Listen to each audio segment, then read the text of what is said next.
Pagi hari sekitar jam 7, di tanggal 16 Februari tahun 2016, seorang petugas kebersihan sebuah kompleks apartemen di Siksi, Provinsi Zhejiang, Cina, sedang bersiap untuk memulai pekerjaannya. Belum apa-apa, hatinya sudah dibuat dongkol ketika melihat di suatu sudut, ada seonggok patung manekin yang tergeletak. Warga sembarangan lagi buang barang-barang, pikirnya kesal. Si petugas kebersihan bermaksud ingin mengambil boneka manekin itu. Namun ketika sudah dekat, dia terkejut, ternyata itu adalah sesosok mayat wanita yang tergeletak di tengah kubangan darah. Ketenangan pagi itu kemudian pecah karena teriakan si petugas kebersihan.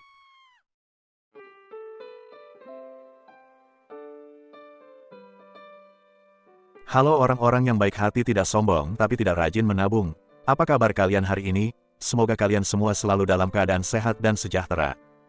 Mungkin saat ini ada salah satu dari kita sedang dalam kondisi sakit. Mari doakan bersama, semoga lekas sembuh dan bisa beraktivitas kembali. Perseteruan antara mertua dan menantu, sampai kapanpun tetap akan mewarnai kisah-kisah di kehidupan orang di sekitar kita. Sebaik apapun mertua, sepatu apapun menantu, gesekan-gesekan kecil bisa saja terjadi. Seperti kisah yang akan saya bawakan hari ini, sebuah kasus dari negeri Cina, bercerita tentang sengitnya kecemburuan seorang mertua terhadap menantunya yang nyaris tanpa celah. Namun sebelum mulai, saya ingatkan bagi kalian yang punya trauma atau sensitif terhadap detail-detail kekerasan dan pembunuhan, sebaiknya jangan lanjutkan menonton video ini.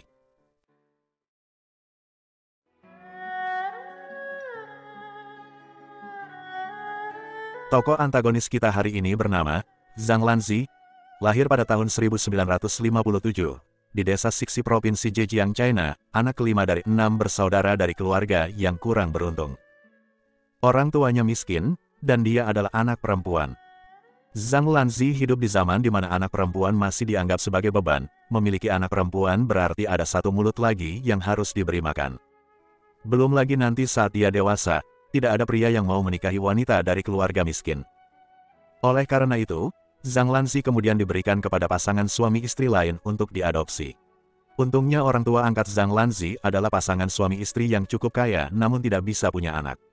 Zhang Lanzi hidup tanpa kekurangan, disayang dan dirawat seperti anak kandung.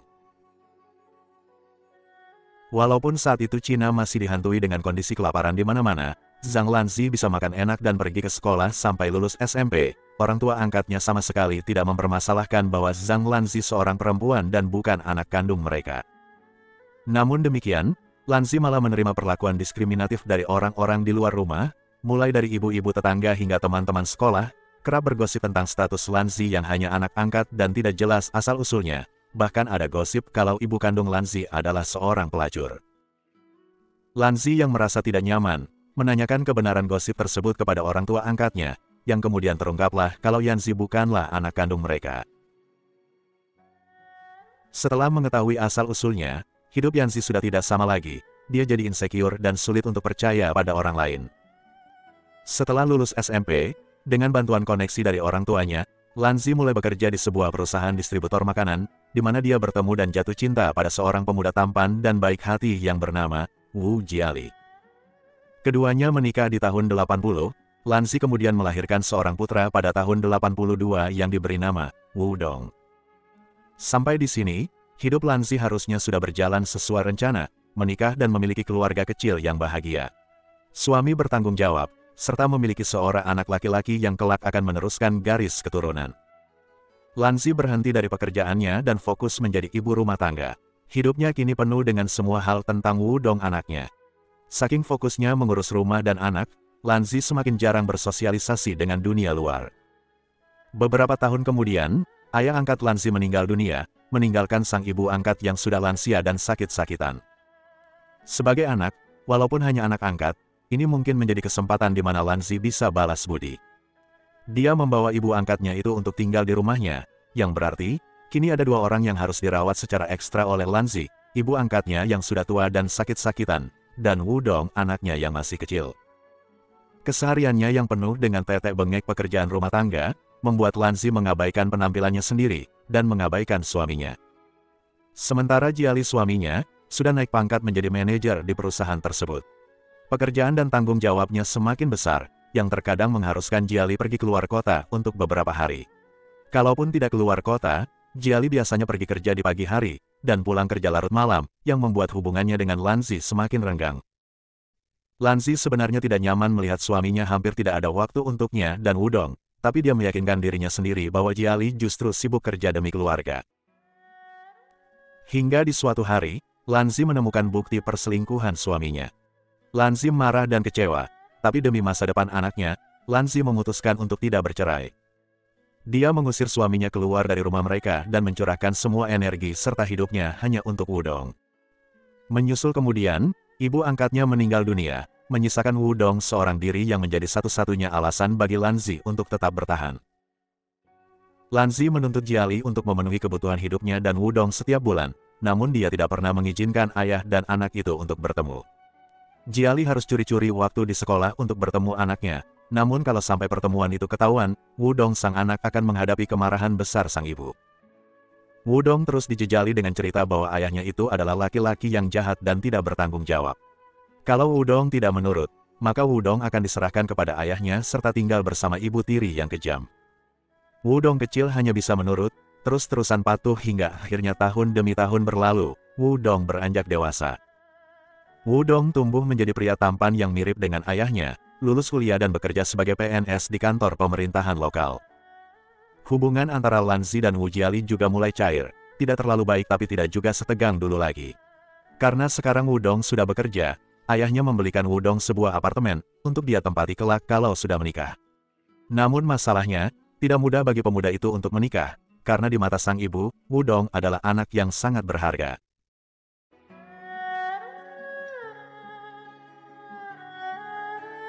Wudong adalah anak laki-laki dan anak tunggal, tinggi tampan berpendidikan, seorang sarjana, kerjanya juga PNS, jadi Lanzi tidak akan pernah membiarkan Wudong sembarangan memilih pasangan hidup.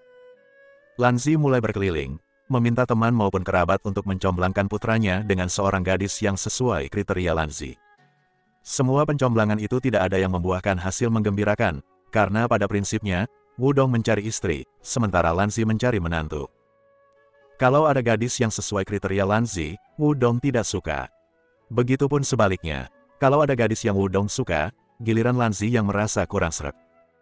Wudong sebenarnya sudah pernah beberapa kali pacaran, tapi saat dia mengenalkan sang pacar kepada ibunya, selalu saja ada hal yang membuat sang ibu tidak memberi restu. Hingga di suatu masa, Wudong memutuskan untuk tidak lagi patuh pada ibunya. Di tahun 2010, Wudong sudah berusia 28 tahun, sudah sangat mapan untuk berkeluarga.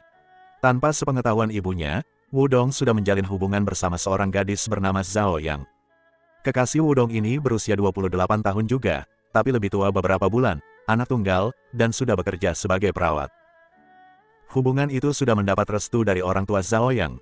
Bahkan Wudong juga sudah mengenalkan kekasihnya pada sang ayah, juga mendapat restu. Tiba gilirannya, Wudong harus meminta restu dari sang ibu. Mungkin sudah bisa kalian tebak, Lanzi tidak setuju dengan calon istri Wudong.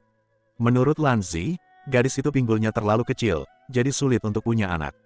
Zhao yang juga lebih tua, tidak bagus kalau seorang istri umurnya lebih tua.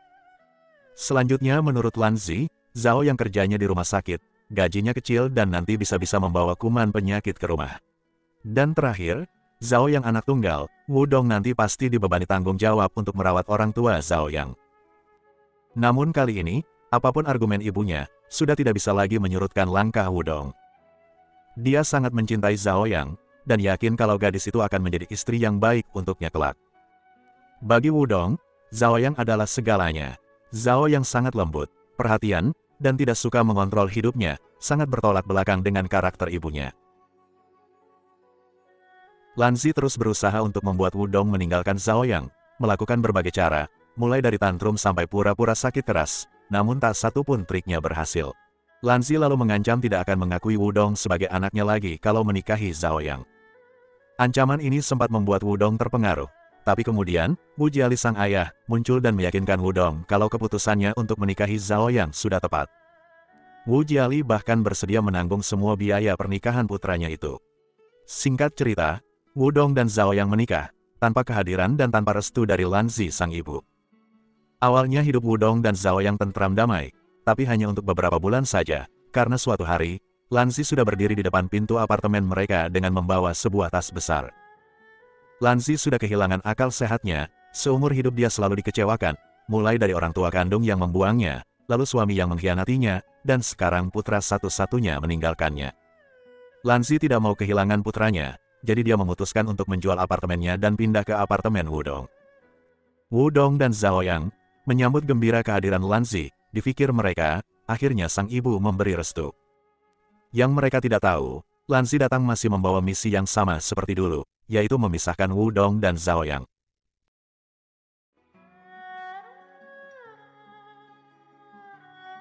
Hidup Zhao Yang sekarang sudah tidak bisa lagi tenang. Lanzi si mertua selalu mencari celah untuk memarahi si menantu ini. Semua yang Zhao lakukan selalu salah. Dibilang masakannya gak enak, dibilang boros dan gak becus ngurus rumah. Lebih parah lagi, Lanzi sering menerobos masuk ke kamar pasangan suami istri itu saat keduanya lagi bermesraan. Seperti disengaja, setiap kali Wudong dan Zhao bercinta, Lanzi akan menerobos masuk. Kalau kebetulan kamar sedang terkunci, Lanzi akan menggedor-gedor pintu kamar Wudong dan Zhao. Di hari-hari berikutnya, karena menantunya tidak hamil-hamil, Lanzi mulai menuduh Zhao sebagai wanita mandul. Lah gimana orang mau hamil, baru secelup dua celup selalu diganggu. Wudong bukannya tidak pernah protes pada sang ibu, sudah sering, tapi Lanzi tidak peduli dan terus mengganggu urusan ranjang putranya. Akhirnya Zhao mengusulkan kepada suaminya agar mereka sesekali menginap di hotel, atau di rumah orang tua Zhao, yang ternyata ide tersebut berhasil membuat Zhao hamil. Pada tahun 2012, mereka menyambut kelahiran sang putra, kita sebut saja namanya Baby Wu. Setelah Baby Wu lahir, gangguan Lanzi sedikit berkurang, perhatiannya lebih banyak tertuju pada sang cucu. Beberapa bulan kemudian, Zhao kembali kerja di rumah sakit, sementara Baby Wu diasuh oleh sang nenek. Sebagai ucapan terima kasih, Zhao sering membelikan pakaian, tas, sepatu, atau keperluan pribadi untuk mertuanya, tapi Lanzi sama sekali tidak menghargai. Menurut Lanzi, tidak perlu Zhao membelikannya ini itu, dia merawat cucunya bukan demi Zhao, tapi demi Wudong. Lanzi masih membenci Zhao, tapi setidaknya, Zhao sekarang bekerja di shift malam, jadi tidak terlalu sering berinteraksi dengan sang mertua. Pagi hari Zhao pulang, bermain sebentar dengan Baby Wu, lalu tidur, malamnya bekerja lagi. Kondisi tersebut membuat Lanzi bahagia. Wudong dan Baby Wu sekarang lebih banyak berkumpul dengan Lanzi. Di siang hari dia memanjakan Baby Wu, dan di malam hari dia memanjakan Wudong. Lanzi sudah menjadi ratu di apartemen itu. Di malam hari, dengan dalih ingin menjaga Baby Wu, Lanzi ikutan tidur di kamar putranya, satu ranjang dengan Wudong. Sampai di sini, hubungan Wudong dan Zhao masih baik-baik saja sebagai suami istri. Walaupun jam kerja mereka tidak sama, keduanya sering mengatur waktu agar bisa punya kesempatan untuk berkencan, makan malam berdua saja di luar rumah. Ketika Zhao tahu kalau mertuanya setiap malam tidur di atas ranjangnya, Zhao mulai tidak nyaman. Selain itu, menjalani shift malam di rumah sakit, membuat kesehatan Zhao terganggu, jadi orang tua Zhao menggunakan koneksi mereka untuk memindahkan sang putri ke shift siang lagi. Zhao dan Wudong kini tersenyum bahagia, dengan shift di siang hari, mereka bisa menjalani hidup dengan lebih teratur. Zhao punya lebih banyak waktu untuk suami dan anaknya, bisa masak dan makan malam bersama Wudong, juga bisa punya waktu untuk nonton sinetron. Tapi hal tersebut tidak membuat Lanzi bahagia, kini dia sudah tidak bisa menguasai rumah seperti dulu, tidak bisa lagi tidur berdua dengan Wudong. Lanzi merasa kalau si anak dan mantu itu menjadikannya sebagai orang asing. Suatu hari, diam-diam Lanzi datang ke rumah sakit dan menemui atasan Zhao, membawakan hadiah dan secara khusus meminta supaya menantunya itu dipindahkan lagi ke shift malam. Atasan Zhao ini adalah teman ayah Zhao, jadi dia menceritakan kejadian itu kepada ayah Zhao. Orang tua Zhao merasa bahwa perbuatan Lanzi sudah tidak normal, mereka kemudian memanggil Zhao dan mengajaknya bicara. Zhao diberi 3 pilihan, bercerai, pindah ke rumah mereka, atau pindah ke apartemen lain, karena cepat atau lambat, mertua Zhao akan jadi masalah bagi pernikahan Zhao dan Wudong. Walaupun Zhao berjanji bahwa dia akan mempertimbangkan saran orang tuanya, tapi saat itu Zhao tidak terlalu memikirkan hal tersebut. Hingga suatu hari, Zhao tersadar kalau kecemasan orang tuanya benar-benar nyata. Saat itu Zhao sedang tidak enak badan dan memutuskan untuk tidak bekerja. Dia beristirahat di kamar dengan pintu tertutup, jadi Lanzi tidak tahu kalau menantunya ada di kamar. Ayah Wudong kemudian datang untuk mengunjungi Baby Wu. Tak lama, entah untuk alasan apa, terjadilah pertengkaran sengit antara Wu Jiali dan Zhang Lanzi. Dalam emosinya, Wu Jiali menyebut Lanzi sebagai wanita iblis yang sudah membunuh ibu angkatnya sendiri. Informasi yang terungkap dari pertengkaran itu membuat Zhao gelisah. Dia kemudian mendatangi orang tuanya dan menceritakan kejadian tersebut. Menariknya, orang tua Zhao tersenyum dan berkata, sepertinya itu benar. Jadi saat Wudong melamar Zhao, orang tua Zhao memutuskan untuk menggali informasi mengenai latar belakang Wudong, hingga didapatilah isu yang banyak dipercaya para kerabat Lanzi, bahwa wanita itu bertanggung jawab di balik kematian sang ibu.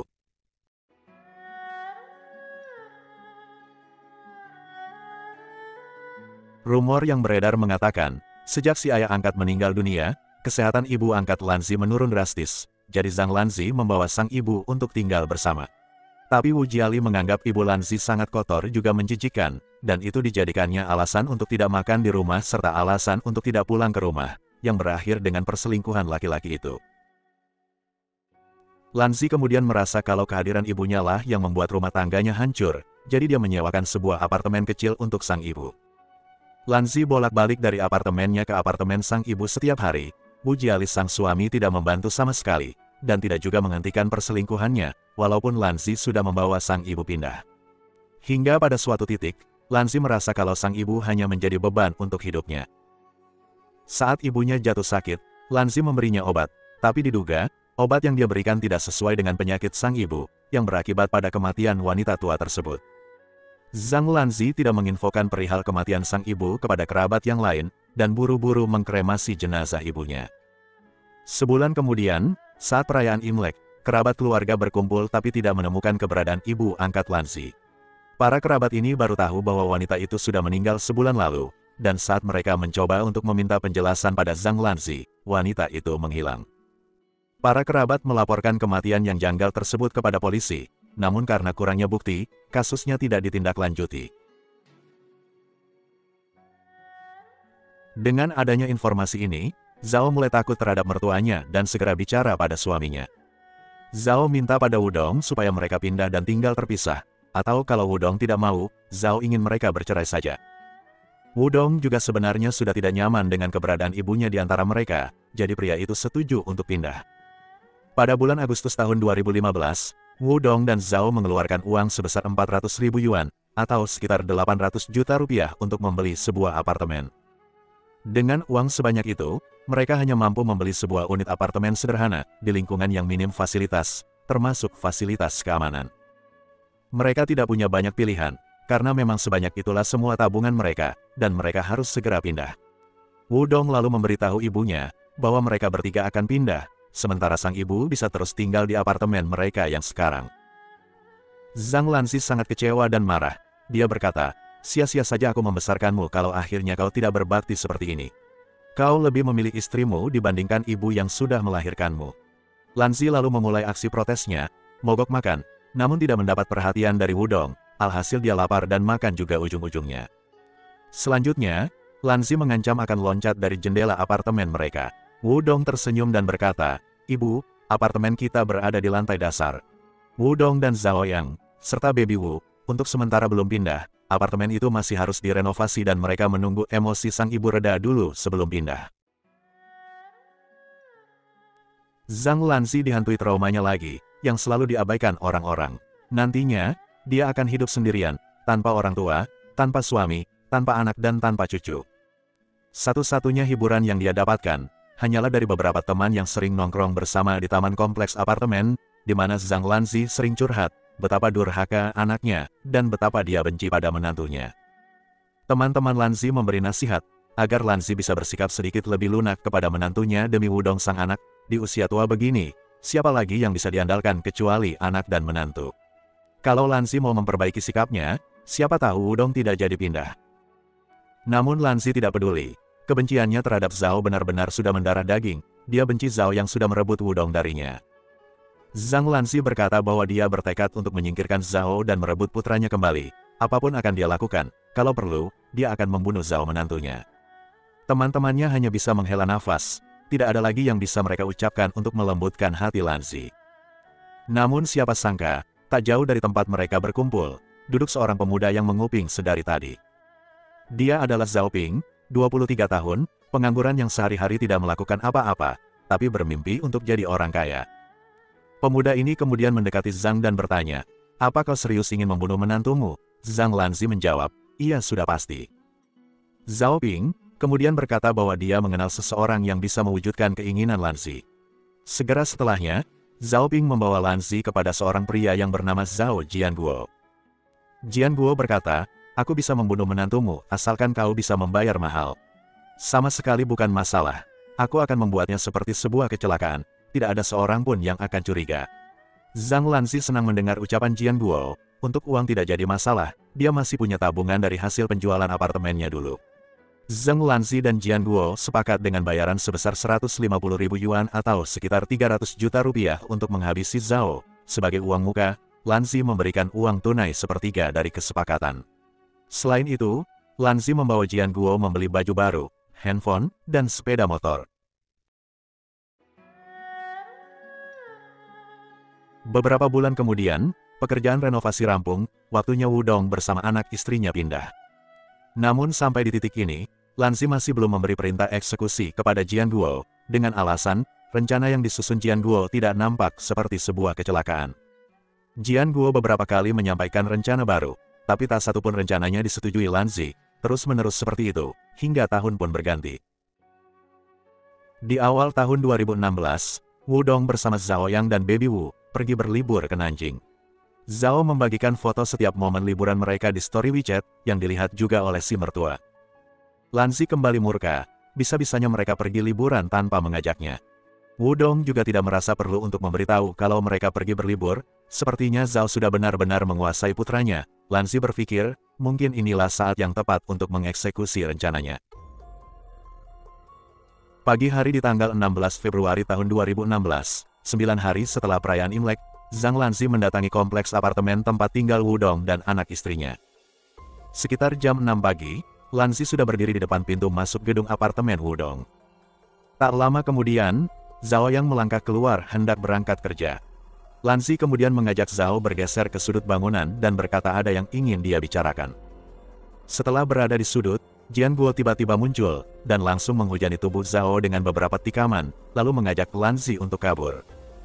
Khawatir kalau menantunya masih hidup, Lanzi merampas pisau di tangan Jianguo, dan kembali menancapkan beberapa kali tusukan ke tubuh Zhao.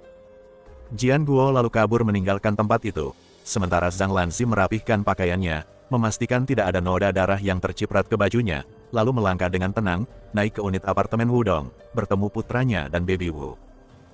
1 jam kemudian, seorang tetangga memberitahu Wudong bahwa Zhao istrinya ditemukan tewas di lantai dasar. Wudong benar-benar terguncang. 1 jam yang lalu dia masih mengecup kening istrinya, Baby Wu yang berusia 4 tahun masih dipeluk oleh sang ibu. Tapi siapa yang bisa mengira, Zhao kini meninggalkan mereka untuk selamanya. Zhang Lanzi berada di sisi putranya, masih bersikap sangat tenang. Ibu dan anak itu kemudian dibawa ke kantor polisi untuk dimintai keterangan terkait insiden kematian Zhao Yang. Lanzi mungkin berpikir kalau kejahatannya tidak akan terungkap, namun ternyata, ada saksi mata yang menyaksikan Lanzi berjalan bersama seorang pria, yang diduga sebagai pelaku pembunuh Zhao Yang. Pria terduga pelaku ini juga terekam di kamera CCTV seorang tetangga, jadi polisi terus menekan Zhang Lanzi, yang akhirnya mengakui perbuatannya, telah membayar seseorang bernama Zhao Jianguo untuk membunuh si menantu. Lanzi mengakui kejahatannya, tapi dia menuding suaminya, Wu Jiali, adalah orang yang telah memprovokasinya untuk melakukan kejahatan tersebut. Menurut Lanzi, pengkhianatan Wu Jiali membuatnya kehilangan segalanya, satu-satunya hal berharga yang dia miliki hanyalah Wudong sang putra. Dengan kata lain, setelah berhasil melampiaskan amarahnya kepada si menantu, Lanzi ingin menyeret suaminya karena dendamnya di masa lalu. Jianguo berhasil ditangkap di hari yang sama dalam pelariannya ke provinsi lain. Zhao Ping si perantara juga berhasil ditangkap, walaupun sampai dengan penangkapannya, Ping mengaku bahwa dia belum menerima bayaran sama sekali. Keesokan harinya, di tanggal 17 Februari tahun 2016, Wudong dipanggil lagi ke kantor polisi, dan menerima info bahwa 3 pelaku pembunuh istrinya sudah berhasil diringkus, salah satunya adalah ibu kandungnya sendiri. Hati Wudong sangat hancur. Saat berada di ruangan yang sama dengan sang ibu, Wudong berjalan melewati Zhang Lanzi, menatap lurus ke depan, tanpa menoleh sedikit pun. Wudong kecewa dan tidak mau lagi melihat wajah ibunya. Pada tanggal 24 Oktober tahun 2016, Zhang Lanzi, Zhao Jianguo, dan Zhao Ping menerima vonis hukuman mereka. Zhang Lanzi ditetapkan bersalah atas perannya sebagai otak pembunuhan berencana terhadap Zhao Yang. Hakim memvonisnya dengan hukuman mati. Zhao Jianguo si eksekutor juga divonis dengan hukuman mati. Sementara Zhao Ping si perantara divonis dengan hukuman penjara selama 8 tahun. Wu Dong dan orang tua Zhao Yang menuntut kompensasi ganti rugi dari 3 pelaku. Pengadilan mengabulkan permohonan tersebut dan memerintahkan kepada 3 terpidana untuk membayar ganti rugi sebesar 500.000 yuan, atau sekitar 1 miliar rupiah. Itulah tadi kisah nyata kasus kriminal kita pada hari ini. Kesimpulannya, Zhang Lanzi menghukum Wu Dong putranya atas pernikahannya sendiri yang gagal. Coba sampaikan pendapat kalian mengenai kasus ini di kolom komentar. Terima kasih sudah menonton video ini hingga selesai.